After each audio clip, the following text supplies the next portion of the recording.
Bien, chicos, hoy vamos a tener una sesión muy especial.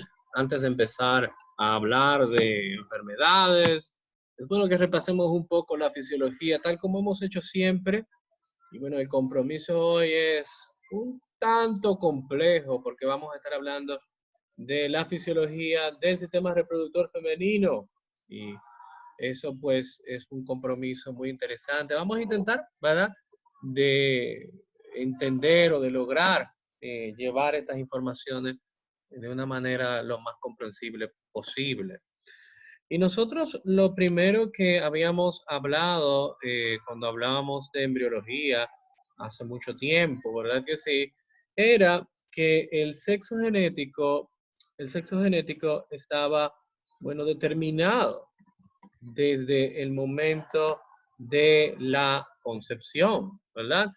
Y sabemos que en el caso del hombre, la presencia del gen SRY va a ser muy importante para la diferenciación sexual, ¿verdad?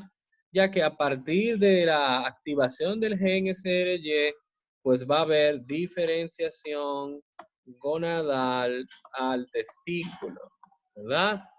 Y de ahí, bueno, pues inicia la formación, ¿verdad?, de testosterona y dihidrotestosterona que van a ser críticas para el proceso de diferenciación, no solamente el genotipo que se determina en el momento de la concepción, sino también la expresión física que va a ser a través de las hormonas.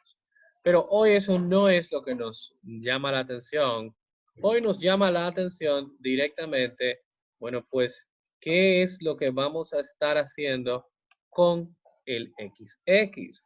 Porque en el caso del XX tenemos una situación.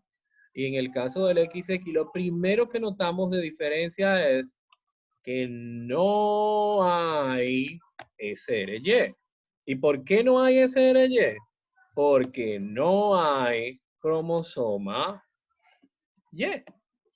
Y entonces, ya simplemente con ese dato, pues sabemos que hay una gran diferencia en este proceso.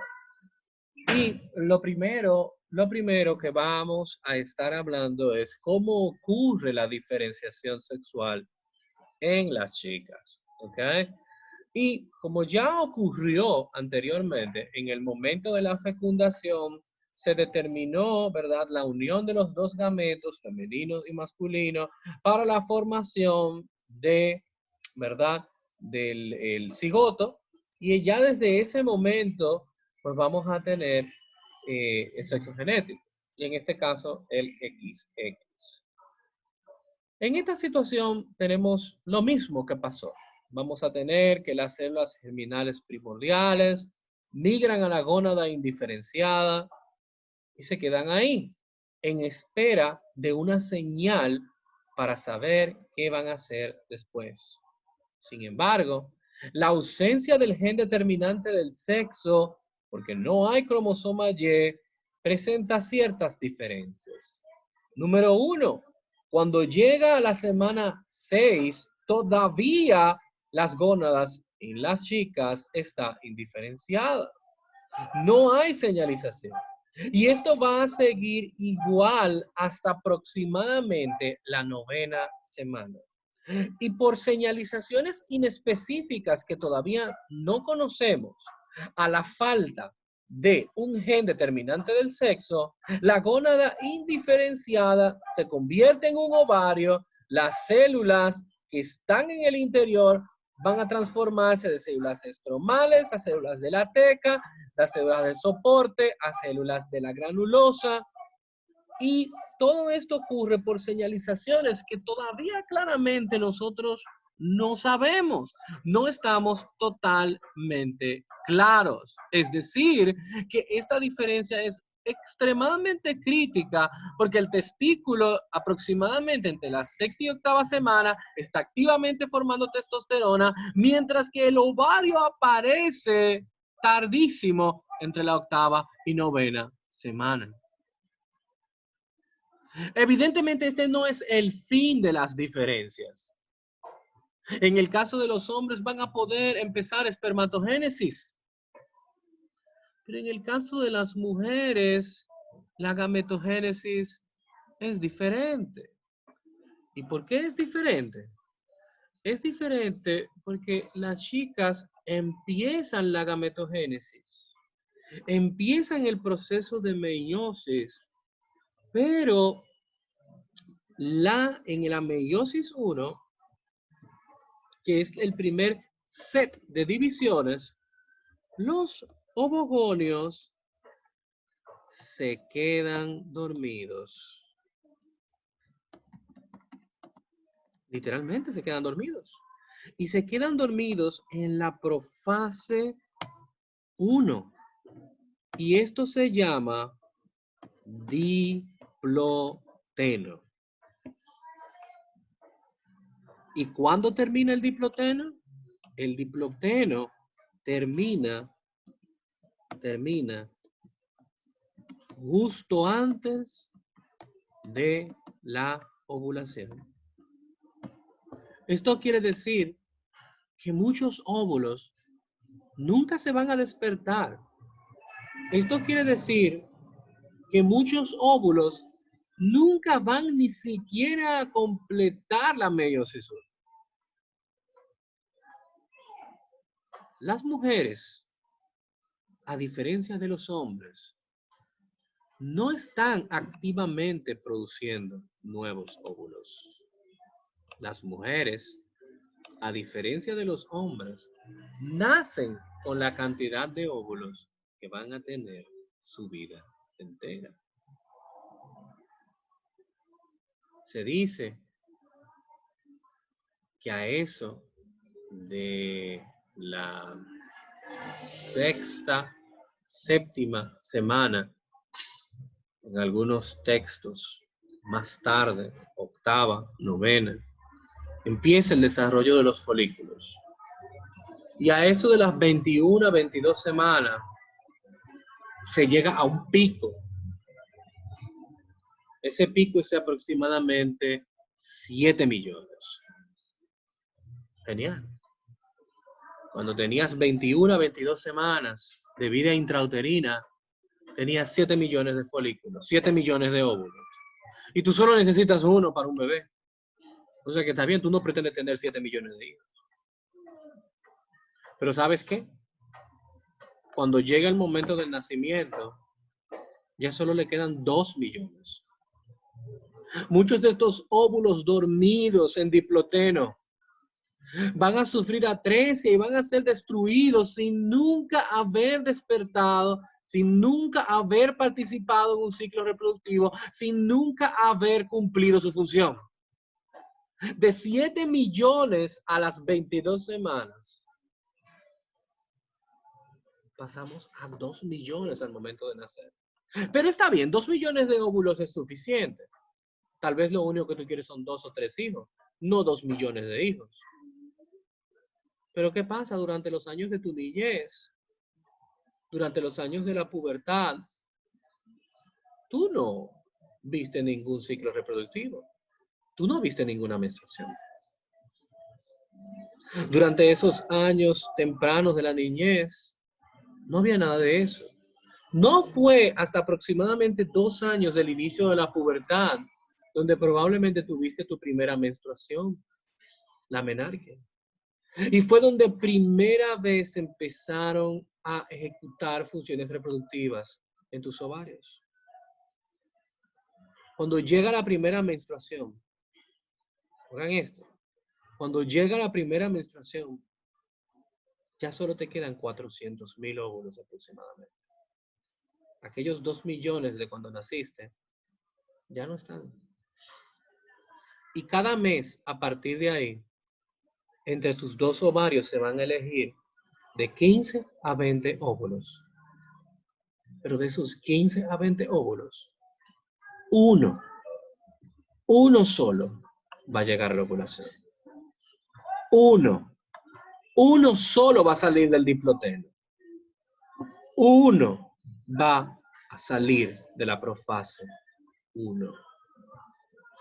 Los otros van a ser degenerados. La vida reproductiva de una mujer es diferente a la de los hombres. Los hombres están produciendo espermatozoides en cantidades elevadas todos los días dentro de patrones normales. Mientras que el gameto femenino tiene cantidades limitadas. Y el día que se acaben los gametos femeninos, el día que haya agotamiento de los óvulos, el día que no haya folículos en tus ovarios, ese día se va a llamar menopausia. Una mujer se estima que en su vida ovula aproximadamente 300 o 400 solamente. En un momento fueron tantos millones. En un momento fueron 7 millones. Pero en tu vida solo vas a ovular 300 o 400 de esos. Y no se asusten. Eso está bien. Está bien por varias razones. Está bien porque aún estamos aquí. Y el mecanismo de reproducción de nosotros ha sido ese.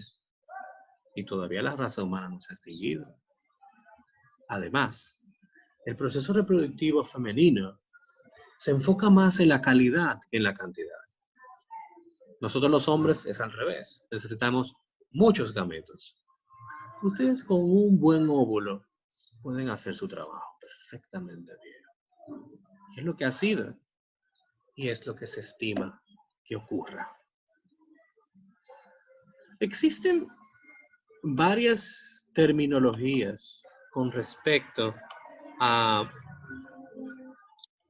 algunas situaciones en los ciclos menstruales.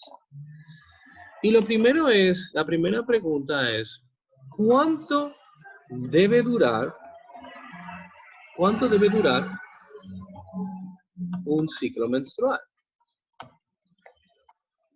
Eso es una gran pregunta, porque posiblemente varias de ustedes no saben. Muchos van a decir 28 días.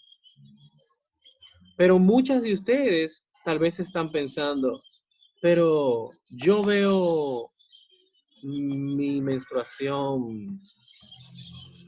yo veo mi regla cada 25 días. Significa que esa paciente está normal. Pero tal vez hay otra paciente que ve su regla cada 30 días. ¿Son anormales esas pacientes? Esto es importante de que nosotros lo tomemos en cuenta porque ahora de hablar de fisiología del ciclo reproductivo femenino, esto viene a ser extremadamente importante. ¿Cuánto dura un ciclo reproductivo realmente? Lo normal entre los ciclos de las mujeres son de 21 a 35 días, con una media de 28.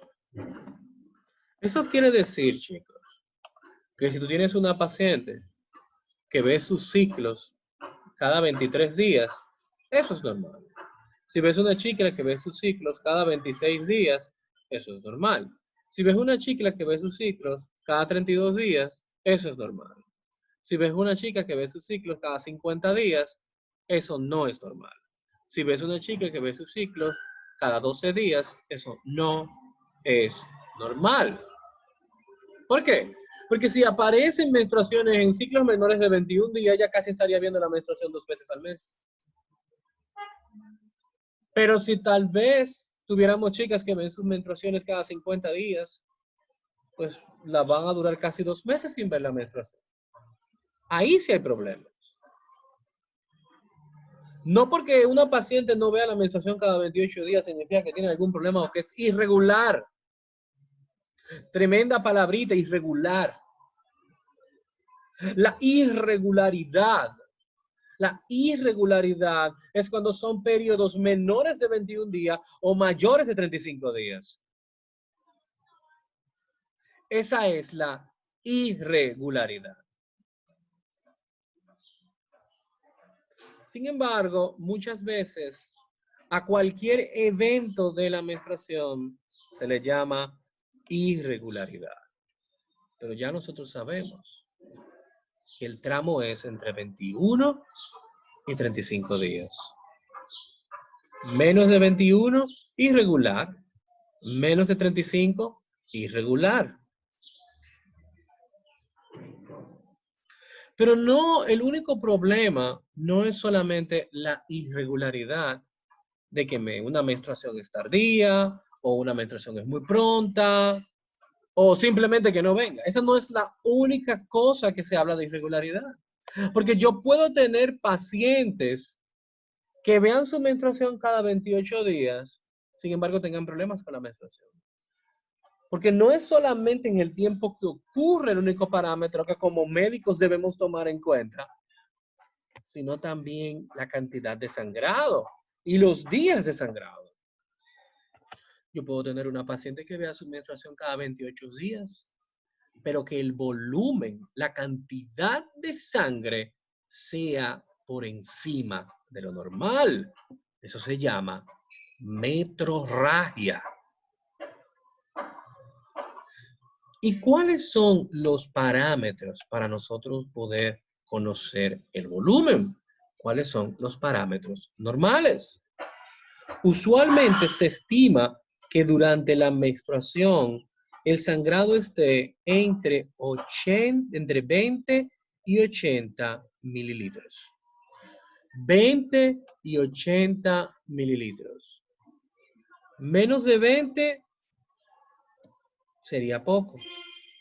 Más de 80 se define como metrorragia.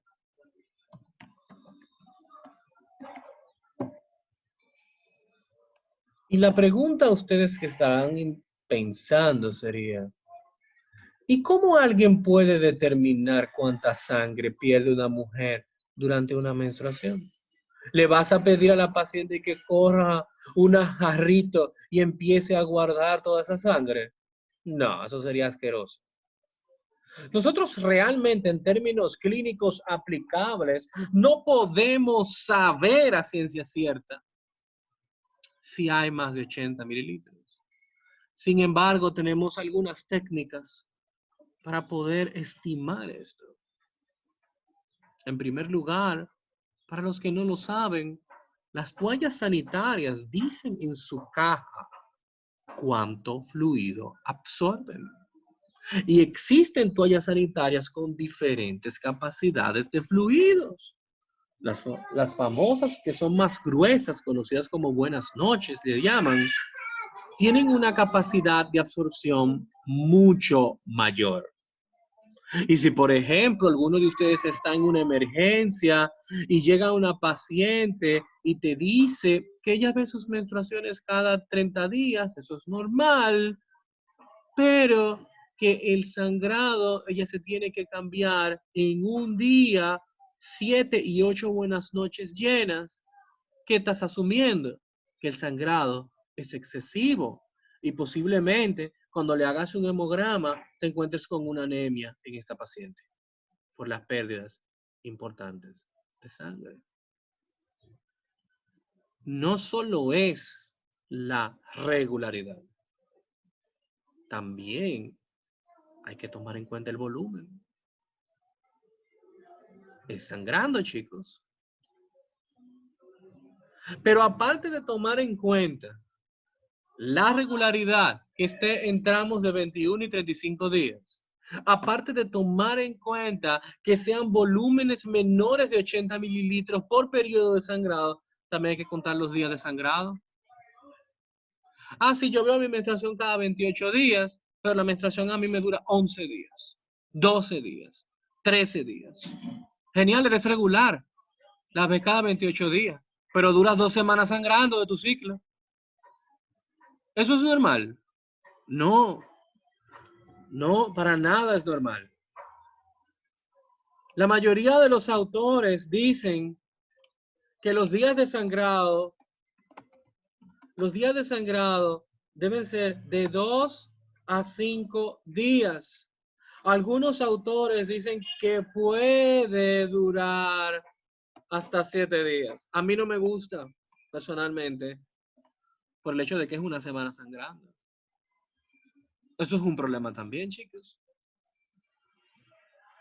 No solo es la irregularidad, no solo es la cantidad de sangrado, también es la cantidad de días que duran sangrando, porque estas tres condiciones van a tener sus ramificaciones fisiopatológicas. Las tres. Y por lo tanto es importante que lo tomemos en cuenta. Lo tomemos en cuenta porque estamos hablando de qué es lo normal. Pero es bueno que sepamos qué es lo normal también. Es bueno que sepamos qué es lo normal también. Usualmente, para estudiar el ciclo menstrual, es importante que tengamos algunas cosas en cuenta.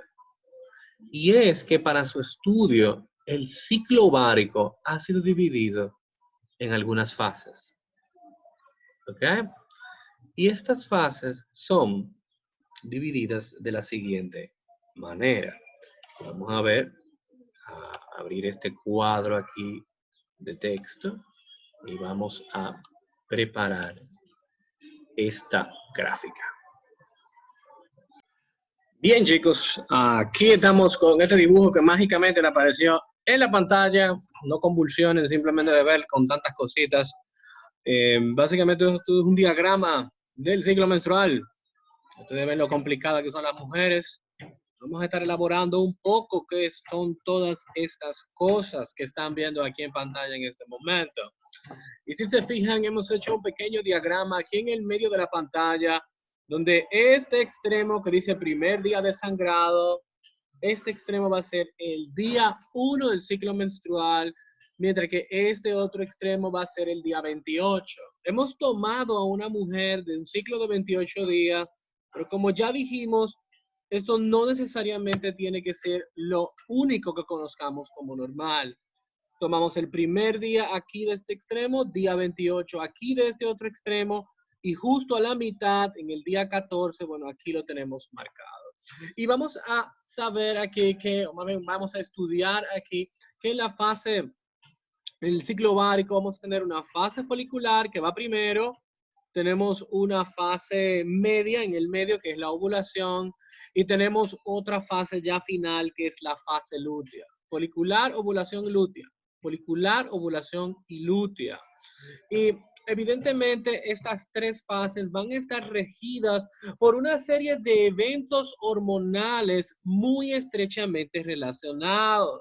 Y si ustedes recuerdan de fisiología, aquí participa el hipotálamo y su hormona GnRH, liberadora de gonadotropinas. Participa la adenohipófisis con la liberación de la gonadotropina, su hormona folículo estimulante y luteinizante, y la unidad funcional del ovario, que es el folículo ovárico. ¿Okay? Básicamente estos son los tres ingredientes principales, ¿verdad? ¿Y qué es lo primero que vemos? ¿Qué es lo primero que tenemos que estudiar? Es la fase folicular. ¿Cuándo empieza la fase folicular? Empieza con el primer día del sangrado de la menstruación. No cuando el sangrado se hace más abundante. No cuando tú decidas que el volumen ha aumentado. El primer día de sangrado, ese día, aunque sea un manchadito, ese es el día 1 del ciclo. Y ese es el inicio de la fase folicular. Unas cuantas características interesantes de la fase folicular es que la fase folicular no tiene una cantidad de tiempo estipulada. Es decir, que ella puede en algunas personas ser más larga y en otras personas ser más corta. Es decir, lo que produce la mayor variabilidad en los ciclos de muchas mujeres es la fase folicular, no la fase lútea. En el sentido de que una fase folicular puede durar hasta 7 días o inclusive puede durar 21 días. ¿Por qué? Porque la fase lútea siempre dura 14 días. Siempre va a durar 14 días. Por lo tanto, si yo tengo una mujer que sus ciclos son cada 21 días, ¿cuánto tiempo va a durar la fase folicular? 7 días. Es decir, ella ovula no en el día 14, ovula en el día 7. Si tenemos una mujer que sus ciclos duran 35 días, la fase folicular duró 21 días y ella ovula el día 21, no el día 14. Esto es muy interesante porque todo el mundo cree que la ovulación es el día 14, porque todo el mundo cree que las mujeres siempre tienen ciclos de 28 días. Eso no es así, ya lo hemos hablado. Y es extremadamente importante para personas que incluso están buscando embarazos o quieren evitarlos con el método del ritmo. No siempre la ovulación es el 14º día. La fase folicular es cambiante. Puede ser más larga como puede ser más corta. Lo que sí sabemos es que es la primera fase que vamos a tener. Y como el nombre sugiere, folicular, aquí se va a elegir de estos folículos y los vamos a empezar a inducir, los vamos a empezar a hacer crecer. Y aquí en esta esquinita le puse los eventos de la fase folicular. Y el primer evento es el desarrollo folicular. Y si ustedes viajan a embriología, ahora mismo cierran sus ojos y recuerdan sus días en embriología, van a recordar que los folículos tienen diferentes fases de crecimiento. Tenemos una fase primordial que es independiente de la estimulación hormonal. Esa no es la que estamos hablando aquí. Ese folículo primordial donde solo va a estar el ovocito con una sola hilera de líneas que lo rodean de la granulosa, ese es el folículo primordial. Aquí, donde estamos hablando en la fase folicular, usualmente se refiere al desarrollo desde el folículo primario, que no es lo mismo que el primordial, desde el folículo primario hasta el folículo terciario o de Graf. Y ese proceso de desarrollo folicular ocurre en la fase folicular. Ocurre en la fase folicular.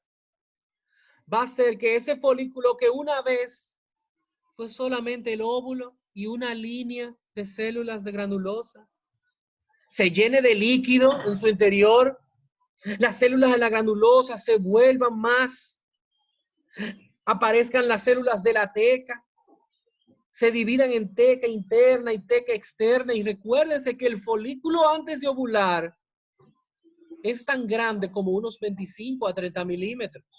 Es decir, que ni siquiera necesitamos un microscopio para verlo. Va a crecer extremadamente mucho. Y todo eso va a estar mediado por hormonas. Y la hormona que usualmente media ese desarrollo folicular, esa hormona va a ser la FSH, chicos. La FSH. Ponerla aquí. FSH.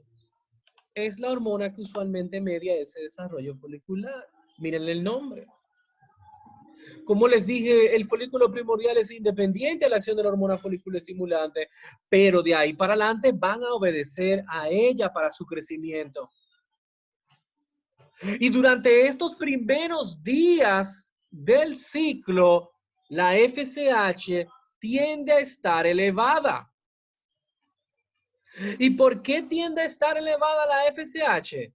Porque durante los primeros días del ciclo, durante los primeros días de sangrado, los niveles de estrógeno están disminuidos. Los folículos están pequeñitos. No hay cuerpo lúteo por ningún lado. Es decir, que los niveles estrogénicos durante el primer día de la menstruación son bien bajos. Pero si ustedes recuerdan el sistema de retroalimentación negativa, esto significa que si el estrógeno está disminuido, significa que la FSH se va a elevar. Y en este momento del ciclo reproductivo, yo quiero que la FSH se eleve. Porque es a través de la FSH que se van a reclutar estos folículos. Es a través de la FSH que se van a desarrollar estos folículos. Y si por algún tipo de razón la paciente estuviera ingiriendo pastillas que tuvieran estrógeno, la FSH nunca se elevaría.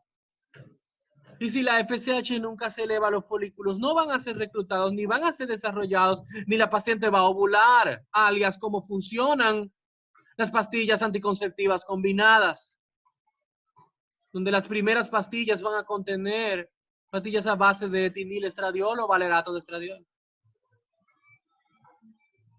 Es simplemente un recuerdo de fisiología en términos endocrinológicos. Cuando una sube, la otra baja. Cuando el estradiol suba, la FSH disminuirá. Cuando el estradiol baje, la FSH abundará. En una mujer menopáusica donde no hay folículos, la producción de estradiol va a estar disminuida. Por eso, una prueba diagnóstica para una menopausia son FSH muy elevadas. Porque como no hay estrógeno, la FSH se eleva. Y en primer lugar, en estos primeros días, la disminución de estradiol que hay, pues va a ser útil. Va a ser útil porque nos va a permitir reclutar nuestros folículos. ¿Cuántos folículos? De 15 a 20 entre los dos ovarios. Ese trabajo lo hace la FSH. ¿Por qué se eligen determinados folículos en cada ciclo? No sabemos. Lo que sí sabemos es que la FSH los recluta, pero también los induce a crecimiento. Otro trabajo que vemos en la fase folicular es el aumento de la síntesis de estradiol. Y el aumento de la síntesis de estradiol no es solo una función de la FSH, es una función combinada. Y lo que se ha hecho, al menos en términos fisiológicos, para explicar este mecanismo, es una teoría que se llama teoría de las dos células y de las dos gonadotropinas. Teoría de las dos células y las dos gonadotropinas. ¿Y en qué consiste esta teoría de las dos células y las dos gonadotropinas para aumentar la síntesis de estradiol? Fíjense que yo no dije estrógenos. Fíjense que yo dije estradiol. Porque si ustedes van a los libros, ustedes se van a encontrar que hay varios tipos de estrógenos. Varios tipos de estrógenos. En este caso, 3. Número 1, estrona. La estrona se produce en la grasa y en el ovario. Es un estrógeno débil. Número 2, el estriol. El estriol es el estrógeno más débil y solo se produce en la placenta. Y número 3, el estradiol es el estrógeno más fuerte solo en el ovario. Este es el único estrógeno que va a poder hacer que una mujer ovule. Es el único estrógeno que va a poder inducir a una mujer a ovular. Ni la estrona ni el estriol van a poder lograr algo así.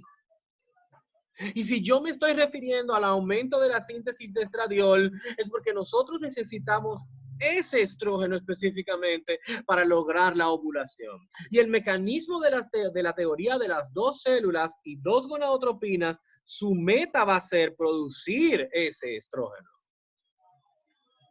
Producir el estradiol. Vámonos para acá. Hasta ahora hemos hablado de la virtud de la FSH para reclutar y para inducir crecimiento. Pero ¿es la FSH la única gonadotropina? No, hay otra gonadotropina, la hormona luteinizante. Muchos a veces creen que como esta fase se llama fase folicular, significa que no hay ningún tipo de acción por parte de la hormona luteinizante, solamente de la FSH. Y eso está equivocado. La hormona luteinizante participa evidentemente con diferentes pulsatilidades en la fase folicular y en la fase lútea. Y el rol que tiene aquí en esta fase es extremadamente importante. Y la teoría explica lo siguiente. Lo primero que va a pasar es que vamos a tener la hormona luteinizante, como ven aquí. Esa hormona luteinizante va a ir a sus receptores en las células de la teca. Cuando vaya a las células de la teca, va a activar una enzima que se llama 17-alfa hidroxilasa o en algunos libros más viejos, desmolasa. Esa 17-alfa hidroxilasa va a tomar el colesterol y lo va a transformar en testosterona, que es un andrógeno. Ahora bien, esa testosterona luego va a ser llevada a otra célula, las células de la granulosa. Y en las células de la granulosa, la FSH va a estimular sus receptores para activar una enzima que se llama aromatasa, que va a transformar la testosterona ¿en qué? En estradiol. Si le parece un mecanismo complejo y extraño, lo es más complejo de ahí. Esta es la versión resumida para ustedes. Ahora bien, ¿cuáles eran las dos células? La teca y la granulosa. ¿Cuáles eran las dos gonadotropinas? La LH y la FSH. ¿Y cuál era la meta? Producir estradiol. ¿Y cuál es el estrógeno más fuerte? El estradiol. ¿Y cuál es el único que puede llevar a la ovulación? El estradiol. Lo acaban de lograr. No solamente en la fase folicular se reclutan, se desarrollan, sino que a medida de que los días van pasando, se va a producir estradiol. La tercera función es que durante esta fase se van a crear nuevos receptores para hormonas luteinizantes sobre la superficie del folículo. Esa es una función extraña, guárdenla en el bolsillo mental, que yo se las voy a mencionar de nuevo más tarde. Crear nuevos receptores para la LH sobre la superficie del folículo. Y los días han pasado. Ya no es el primer día. Ya reclutamos, ya hemos desarrollando, ya hemos empezado a producir estrógeno. Pero ustedes escucharon que yo le dije que no todos los folículos van a llegar a la ovulación. Algo debe pasar. Se dice que aproximadamente al quinto día ya hay un folículo dominante elegido. ¿Y qué es un folículo dominante? El folículo dominante es el folículo que va a llegar a la ovulación. Algunas mujeres pudieran estimular más de un folículo y tener embarazos múltiples. Sin embargo, lo común es que sea uno solo. Ahora, ¿cómo se llega a esta determinación de quién es el folículo dominante? Y una de las teorías que se tienen es que los folículos van a tener diferentes cantidades de receptores para FSH. Y se entiende que el folículo que más receptores tenga, ese folículo va a ser el dominante. Y vámonos a este pequeño dibujito que yo les hice aquí. Yo no les dibujé 15 folículos. Les dibujé 4 folículos. 1, 2, 3 y 4. Y si se fijan, no es que es un coronavirus ni nada por el estilo. Se ven, tienen varios palitos. Estos palitos son los receptores de FSH. Este tiene 3 receptores de FSH. Este tiene 2 receptores de FSH. Este tiene 4 receptores de FSH. Y este tiene 1, 2, 3, 4, 5, 6, 7 receptores de FSH. Muy bien. Evidentemente, y más que la flechita de aquí le está diciendo, y la carita feliz, que este es el dominante, ¿por qué esto influye? Ok. Si este tiene más receptores de FSH, ¿quién va a crecer más rápido? Él. ¿Quién es que induce el desarrollo folicular? La FSH.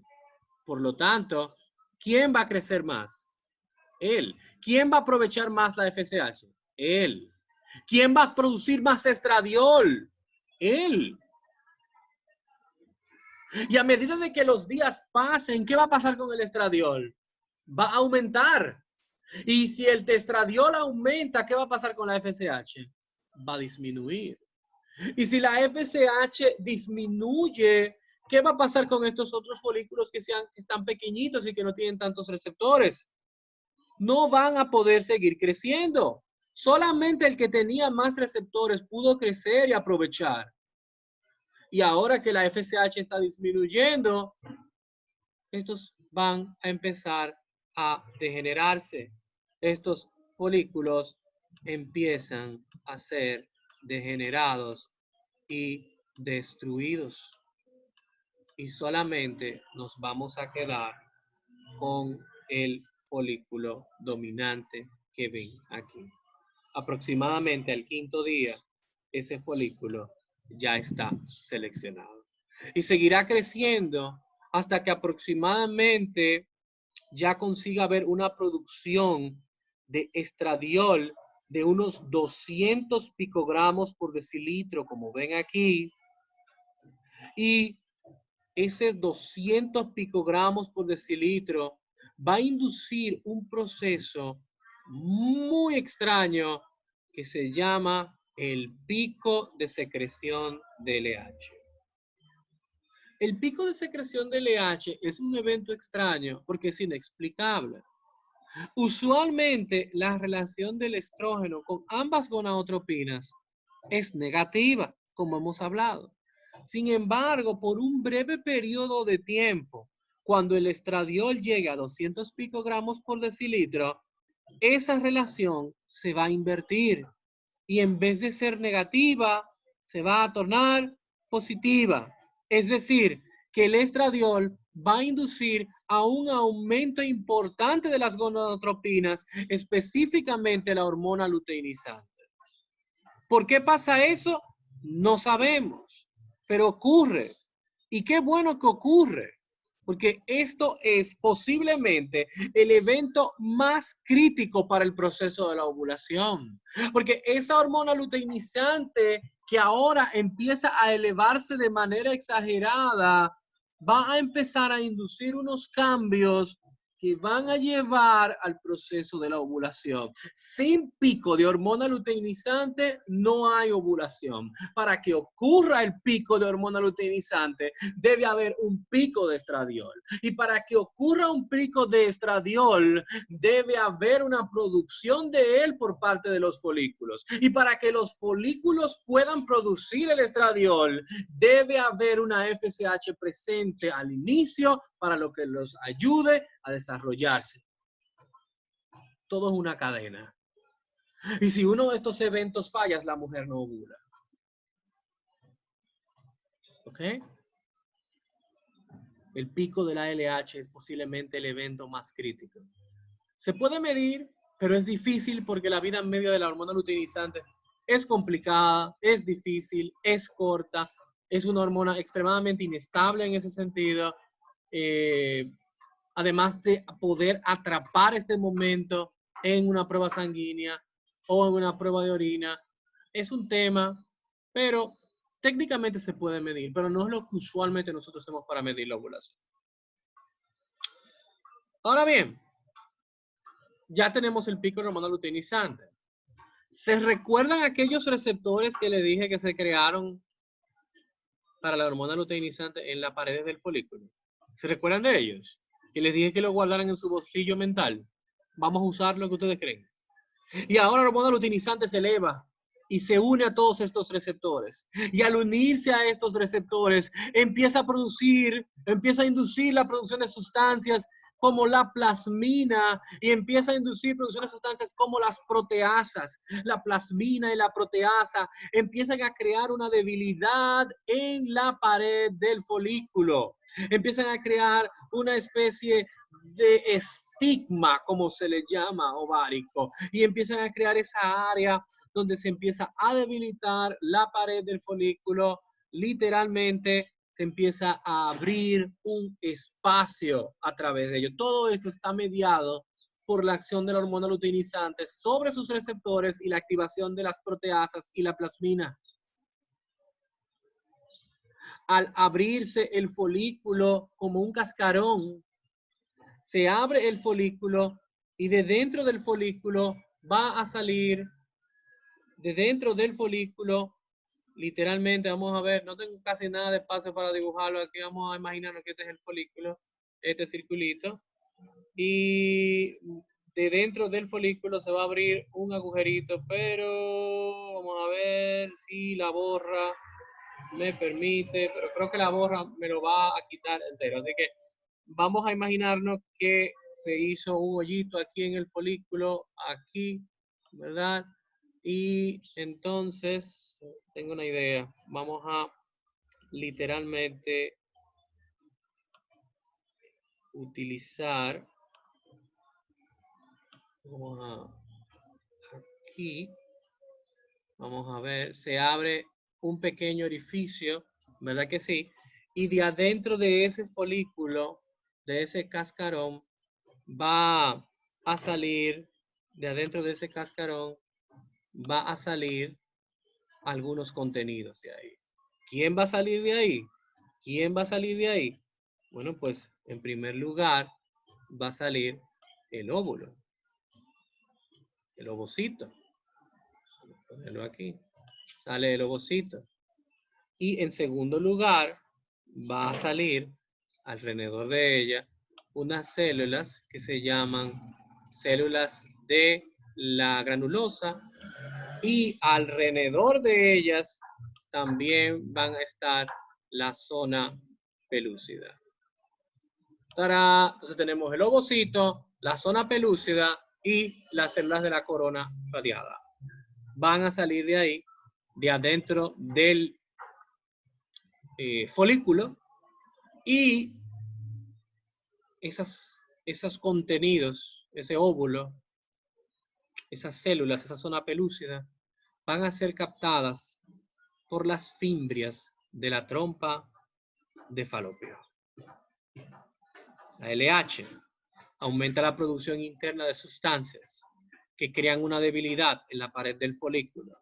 El folículo se va a abrir y va a permitir la salida del ovocito, de la corona radiada y de la zona pelúcida. Luego, esos contenidos van a ser captados e internalizados por las fimbrias hacia la trompa de falopio, donde se van a quedar ahí esperando a que llegue el espermatozoide. Esto se llama ovulación. Ese proceso.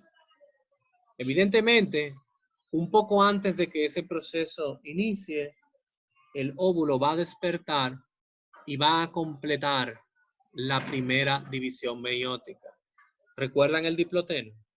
Se va a despertar, va a completar la primera división meiótica completa, y cuando llegue a la segunda división meiótica se va a quedar paralizado de nuevo en metafase 2. ¿A quién está esperando en la metafase 2? A un espermatozoide para completar su proceso. Este proceso es la ovulación. Un proceso crítico, ¿verdad? El proceso necesario para la reproducción humana. Y como pueden ver, en nuestro ejemplo ahora mismo acaba de caer justamente en el día 14. Recuérdense, esto varía. Y una vez ocurre la ovulación, abandonamos la fase folicular y va a empezar una fase que la conocemos como fase lútea. Y la fase lútea va a depender de la aparición de una estructura que se llama cuerpo lúteo. Pero ¿de dónde sale el cuerpo lúteo? Y vamos ahora a aprovechar este momento para, bueno, darnos cuenta de quién es el cuerpo lúteo. Y si ustedes se fijan por aquí, ¿se recuerdan el cascarón que quedó del folículo? Ajá. Tenemos un hoyito en él, está sangrando un poco, así que le vamos a poner un tapón de fibrina ¡pop! Para taparle el hoyito. Y una vez le tapamos el hoyito, la hormona luteinizante induce a la producción de un pigmento que se llama luteína. La luteína es un pigmento de color amarillo. Tapamos el orificio con fibrina. El pigmento lo torna de color amarillo y se activa por primera vez una enzima que se llama 3-beta-hidroxiesteroide deshidrogenasa. Y esa enzima va a permitir la fabricación de una hormona que hasta ahora nunca había aparecido en el ciclo. Es la hormona proembarazo, progestacional, es la progesterona. No intentes medir progesterona en fase folicular y esperar que te salga más de 0, porque la progesterona no va a estar presente hasta que el cuerpo lúteo esté ahí o esté embarazado y la placenta la esté produciendo. El cuerpo lúteo es el cuerpo amarillo. El cuerpo lúteo es el mismo folículo o lo que quedó de él después de la ovulación. Y adquiere una función nueva de producir progesterona que no tenía el folículo previamente. Y este folículo va a inducir cambios en el endometrio, en el útero, que van a crear un útero que ya no solo va a ser grueso, proliferado por el estrógeno, sino que ahora va a ser secretor, va a ser decidual, van a empezar a crecer los vasos sanguíneos mediados por la progesterona, el endometrio se va a volver no solo más grueso, sino que va a mejorar la alimentación y la nutrición del mismo. Todo esto mediado por la progesterona. En histología ustedes le enseñaron que esto se llama fase secretora del endometrio. Todo esto es mediado por la progesterona. ¿Para qué? Para cuando el embarazo llegue y se implante al 7º día, pueda empezar un proceso de formación de una estructura que cree una conexión entre la circulación materna y el bebé. Eso lo hace la progesterona. ¿Cuál es el problema?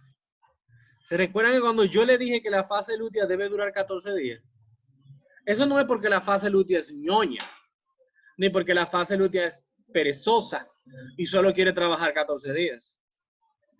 Eso ocurre, chicos, porque el cuerpo lúteo solo sobrevive 14 días. Y a medida de que los días de la fase lútea empiecen a pasar, y a medida de que los días de la fase lútea progresen, el cuerpo lúteo se va poniendo más viejo, y más viejo, y más viejo. Se va poniendo más blanco, y más blanco, y más blanco. Pierde aquel color amarillo tan bonito que tuvo durante luego de la ovulación. Y su capacidad de producir progesterona va a ir disminuyendo y disminuyendo y disminuyendo. Y va a llegar un momento que la progesterona va a ser tan bajita, tan disminuida, que aquellos vasos sanguíneos que se formaron en el endometrio van a sufrir un vasoespasmo, se van a estrechar, que aquellas glándulas, aquella nutrición que se le había dado al endometrio, se va a alterar, se va a disminuir. Y el endometrio empieza a sufrir isquemia. Ya los vasos sanguíneos están estrechos y no le llevan suficiente sangre a este endometrio tan grueso que se había creado. Las células endometriales de la capa esponjosa y la capa compacta empiezan a sufrir cambios isquémicos, empiezan a sufrir de hipoxia, hasta que llega un momento que se degeneran, se destruyen y se descaman. Y todo ese tejido que se había creado se va a descamar, se va a desprender, no sin antes producirle dolor a la paciente, a la mujer. Y todo eso va a salir a través del orificio cervical hacia la vagina y de la vagina hacia afuera. Y eso se llama menstruación. La menstruación es el producto de un cuerpo lúteo que ya no puede producir progesterona para sostener el endometrio. Esa es la razón. No es más de ahí. Ahora bien, ¿existe alguna forma de que el cuerpo lúteo sobreviva? Hay una. ¿Saben cuál es? Un embarazo. Hay una hormona que se produce en el sincitio trofoblasto que se llama gonadotropina coriónica humana, HCG, la prueba de embarazo. Y esa HCG tiene la capacidad de rescatar al cuerpo lúteo y mantenerlo con vida produciendo progesterona hasta que la placenta se pueda hacer cargo a la 9ª semana de gestación. Por eso ustedes ven cuerpo lúteo durante los embarazos tempranos. Por eso ustedes van a ver que deficiencia de cuerpo lúteo es un problema asociado a aborto espontáneo. Porque quien sostiene el embarazo de progesterona durante las primeras semanas no es la placenta, es el cuerpo lúteo. Interesante pensar que el cuerpo lúteo tenga funciones de este tipo. Un ciclo de eventos hormonales muy regulado con la finalidad de preparar un óvulo y un endometrio para la reproducción humana. Yo no sé ustedes, pero este tema es extremadamente interesante y yo sé que nos va a ser de mucha utilidad cuando empecemos a hablar de algunas de las enfermedades del sistema reproductor femenino. Hasta aquí nos quedamos hoy y nos vamos a ver en otro video.